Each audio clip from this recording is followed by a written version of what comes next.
Hello नमस्ते राम राम भाई सभी साथियों को। भाई आप सभी को पता है अब वही हाई कोर्ट वाला खेल शुरू हो चुका है हरियाणा की भर्तियों पर सुप्रीम कोर्ट में।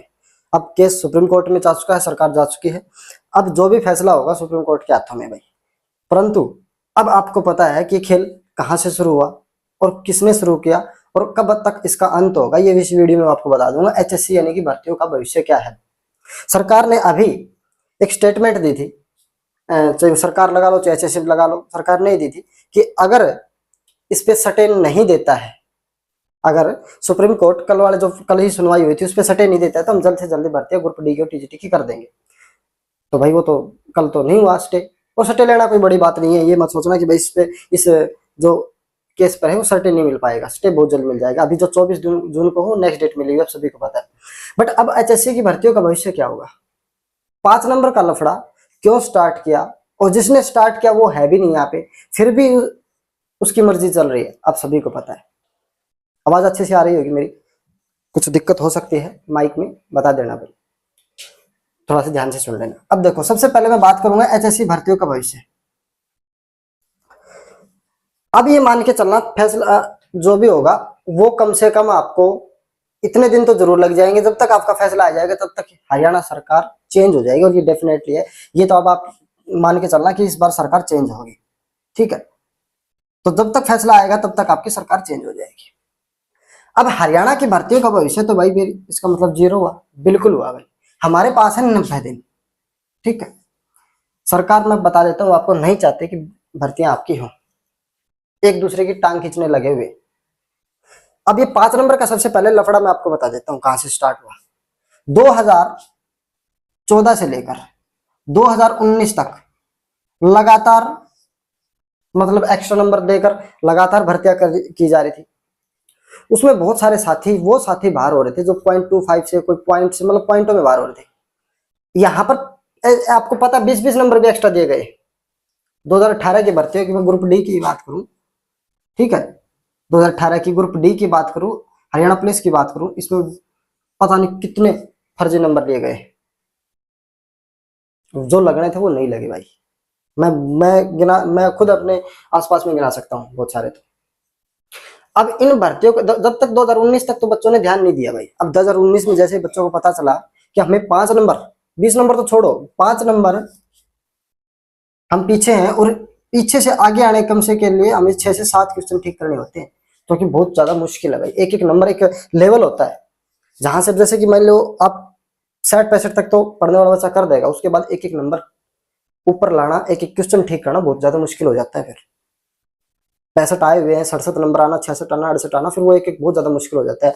और ये 6 से 7 नंबर के लिए बहुत ज्यादा मेहनत, समझो मतलब ये 6 से 7 नंबर कवर करना बहुत ज्यादा मुश्किल है। अब बच्चों को जैसे ही भाई मतलब एक्टिव है, हाँ यार 5 नंबर गलत है, तो बच्चों ने केस किया इन भर्तियों पर कि भाई आगे आने वाले, चलो ठीक है पहले जो हो गया हो गया, तो आने वाले भर्तियों में 5 नंबर यूज ना हो। परंतु एक शख्स आपको पता है जो 5 नंबर को लेकर आया, और वो 5 नंबर के कारण ही लगातार मतलब इस तरह की चीजें करके ही सरकार बना रहा था। अब उसको लगा कि भाई ये 5 नंबर खतरे में। 4 अगस्त 2023 को आप सभी को पता फैसला सुनाया गया हाई कोर्ट के द्वारा कि भाई ये 5 नंबर ठीक है, चलो आप दे रहे तो इनकी वेरिफिकेशन करो। परंतु वेरिफिकेशन करते तो करते किस जगह मतलब किस चीज से, ये तो ट्रिपल पी के आधार पर दिए गए, आप सभी को पता है। वो ट्रिपल पी एक बहुत ही खतरनाक वायरस, आप सभी को पता है हरियाणा में। इसने पता नहीं कितनों की कौशल रोजगार की निगमों की नौकरी छुड़वाई है और कितनों की लगवाई है, ठीक है। कितनों के बीपीएल बने हैं सही के और कितने के नहीं बने हैं, ये आप सभी जानते हैं। ट्रिपल पी में कितना बड़ा लोचा हुआ था और अभी भी है, आज तक ठीक नहीं हुआ। सीपीएल एलसी बहुत सारे लगा रखे हैं, उनका भी सोल्यूशन नहीं हो रहा। ट्रिपल पी का तो जब सोल्यूशन होगा।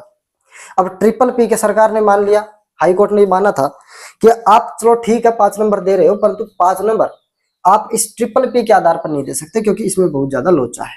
सरकार इस बात को माने, क्योंकि ये चीजें दोनों लागू किसने की थी, इस भाई साहब ने।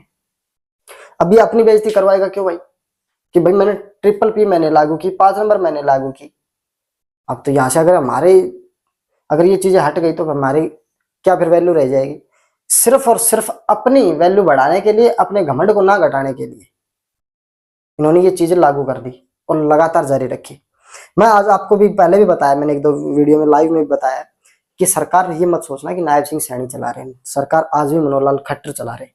इन्हीं के कहने से इसे एक पहले चेयरमैन थे, आप सभी को पता, भोपाल सिंह खदरी, बहुत ही स्ट्रेट फॉरवर्ड बंदे थे वो, ये आपको मैं बता देता हूँ। शायद ऐसे पहला चेयरमैन आपने कभी नहीं देखा होगा जो आपको छोटे मोटे को सबको इंटरव्यू देता, सबको अपनी बातें बता देता कि आने वाले टाइम में ये होगा ये होगा, बट उसकी मानता कौन था? ठीक है, वो नहीं कर पाए भर्तियां बहुत सारी, और बहुत सारी उन्होंने भर्तियां की भी, बट उन्होंने एक चीज जरूर एक्सेप्ट कर ली थी। इंटरव्यू में, हर एक इंटरव्यू में बोला था कि जो अभी सीटी की पॉलिसी बनी हुई है उसमें चेंजमेंट करना बहुत जरूरी है। जैसे कि उन्होंने 5 नंबर पर बोला था, 4 गुना के मैटर पर बोला था कि ये चीजें हैं, और ये तक सरकार को भी समझाई थी, सरकार को भी बताई गई थी, मनोहर लाल खट्टर को भी बताई गई थी कि आप इसे 4 गुना में चेंज करिएगा, हम नहीं कर सकते 4 गुना के हिसाब से भर्ती, हमें दिक्कत आ रही है, बहुत ज्यादा दिक्कत आ रही है, अगर हम कर भी देंगे तो फिर बच्चे कभी कोई ना किसी न किसी तरीके से बच्चा रह जाता है, कोर्ट में जाएगा, भर्तियां फिर से कैंसिल होगी। परंतु सिर्फ और सिर्फ एक बंदा, जो हर एक सब कुछ मान रहे थे, परंतु ये बंदा नहीं माना कि नहीं 4 गुना तो 4 गुना ही रहेगा। इस जिद थी, आपको पता है कैसा नेचर उनका, ये 5 नंबर पर और ट्रिपल पी पर। और यही चीजें हाई कोर्ट ने कही कि आप ट्रिपल पी में इतना लोचा है तो 5 नंबर इसके बेस पे कैसे दे सकते हो? अगर अब 5 नंबर खत्म हुए तो सिर्फ और सिर्फ ट्रिपल पी के कारण खत्म हुए, आप सभी को पता है, और 5 नंबर देने का कोई किसी और तरीके से चीज आप दे ही नहीं सकते। ठीक है, एक एक नंबर बहुत ज्यादा मुश्किल है, 5 नंबर बहुत ज्यादा हो जाते हैं। अब इन्होंने कहा कि हम कोई एक डेट रख लेंगे, स्पेसिफिक डेट रख लेंगे, जैसे कि भाई उन्होंने कहा कि जैसे कि मान लो 24 जुलाई है, हम 24 जुलाई के हिसाब से देखेंगे। ठीक है भाई, डेली अपडेट हो रही है इनकम, आज इनकम कुछ है किसी की ट्रिपल पी में, कल इनकम कुछ है। आप कैसे एक साल पहले, तो आपने नोटिफिकेशन में तो ये लिख रखा है कि हम एक साल की मतलब इनकम देखेंगे, जैसे कि 2023 से 2024 की, 2022 से 2023 की, ऐसे फाइनेंशियल ईयर की हम इनकम देखेंगे। तो आप उसमें एक डेट मेंशन कैसे कर सकते हैं? मान लो 24 जुलाई है, आपकी 24 जुलाई को डेट मतलब आपकी मान लो 20 जुलाई या 24 जुलाई को ही 1,80,000 से ऊपर होगी तो आपको नंबर तो नहीं मिलेंगे, अगर उससे पहले हैं तो आपको मिल जाएंगे। ठीक है, तो इस तरीके से डेली अपडेट हो रही थी चीजें, तो आप इसके आधार पर एक डेट नहीं दे सकते। तो सरकार ने कहा कि 5 नंबर, हाई कोर्ट ने कहा कि 5 नंबर आप ट्रिपल पी के आधार पर नहीं दे सकते, और वैसे भी ये चीजें गलत है, तो सरकार ने रद्द की। अब सरकार इस चीज पे अड़ी हुई है कि अगर ये 5 नंबर खत्म हो गए तो हमारी भावनाएं भाई, मतलब कैसे सरकार बच्चों से जुड़ी रहेंगी, उन परिवारों को कैसे रोके जो 5 नंबर लिए हुए हैं। मेरे को 5 नंबर मिलते थे, और भी साथियों को, बहुत सारे को, अब वो भी कह रहे हैं कि 5 नंबर खत्म होने चाहिए, क्योंकि अब सभी को पता है कि कितनी गलतियां कितनी वो थी इसमें। तो ये तो हुआ 5 नंबर का। अब 5 नंबर को लेकर सरकार कहाँ गई है? सुप्रीम कोर्ट में। और तो भाई क्या रहेगा, तो मैं आपको बता देता हूँ, 5 नंबर मिलना इम्पॉसिबल है, 5 नंबर नहीं मिलेंगे भाई। सरकार को पता ये चीज है, कभी ये सोचो कि भाई सरकार को नहीं पता। सरकार सिर्फ और सिर्फ, मैं गारंटी से कहता हूँ, ये 3 महीने निकालना चाहती है कि कैसे ना कैसे करके इन 3 महीनों को निकाल दिया जाए। और जब जैसे ही चुनाव आए, 2-3 रैली, 3-4 रैली मोदी जी की मरवा के करवा के, और फिर ये बोला जाए कि बिना खर्चे बिना पर्चे हमने भर्तियां की। कल आपने देखा भी होगा, बड़े कांग्रेस नेता ने भाजपा ज्वाइन की, उन्होंने भी कहा कि खर्चे पर्चे, अरे कोई भर्ती तो हुई नहीं है पिछले 5 सालों में। एक ग्रुप डी की हुई है, उसका भी सत्यानाश पिट गया, आप सभी को पता है। तो ये तो मिलेंगे नहीं 5 नंबर तो भाई। ठीक है, अब भविष्य क्या है? कुछ नहीं है, सिर्फ और सिर्फ 3 महीने निकालने का। आप सभी को पता होगा 80 से 90% जितने भी बच्चे लगे इसमें, वो 5 नंबर वाले लगे। तो सरकार को ये पता है कि अगर ये 5 नंबर खत्म कर दिए तो वोट बैंक टूट जाएगा, पता है ना। पर बेशक गलत हो, पर तो इस चीज को एक्सेप्ट कर नहीं रही है सरकार अब। अच्छा, उसके अलावा जब तक फैसला सुप्रीम कोर्ट का होगा सरकार बदल चुकी होगी, मैंने चीजें आपको पहले भी बताई थी। सरकार सुप्रीम कोर्ट में ये नहीं है कि आपका महीने 2 महीने में फैसला आ जाएगा, नहीं आएगा। सरकार ने तो ये भी कहा था कि स्टे नहीं आता है तो हम भर्तियां कर देंगे, किया क्या? कल तो स्टे नहीं मिला, और नहीं करेगी सोचना भी मत। अगर ये चीज करती है तो शायद सरकार सुप्रीम कोर्ट में ना जाती। दूसरी बात, एक बहुत सारे साथी कह रहे हैं कि 56-57 मतलब बच जाएगा क्या, इसका एग्जाम नहीं होना चाहिए। भाई ये तो देखो, ये तो भूल जाओ, ये तो सरकार ने ही, इस पे तो पहले सरकार हट चुकी है, बैकफुट पे आ चुकी है। इसे सरकार ने हाईकोर्ट में मान लिया था कि हम 56-57 का एग्जाम लेंगे, दोबारा लेंगे। तो ये लेंगे जब ये फैसला चीजें बाहर आ जाएंगी तब, इससे पहले कुछ नहीं होने वाला है। और तब तक सरकार बदल चुकी होगी, नया सिस्टम दोबारा से फिर लागू होगा। सीईटी लागू करते हैं या नहीं करते हैं वो सरकार नहीं, वो फिर आने वाली बात है।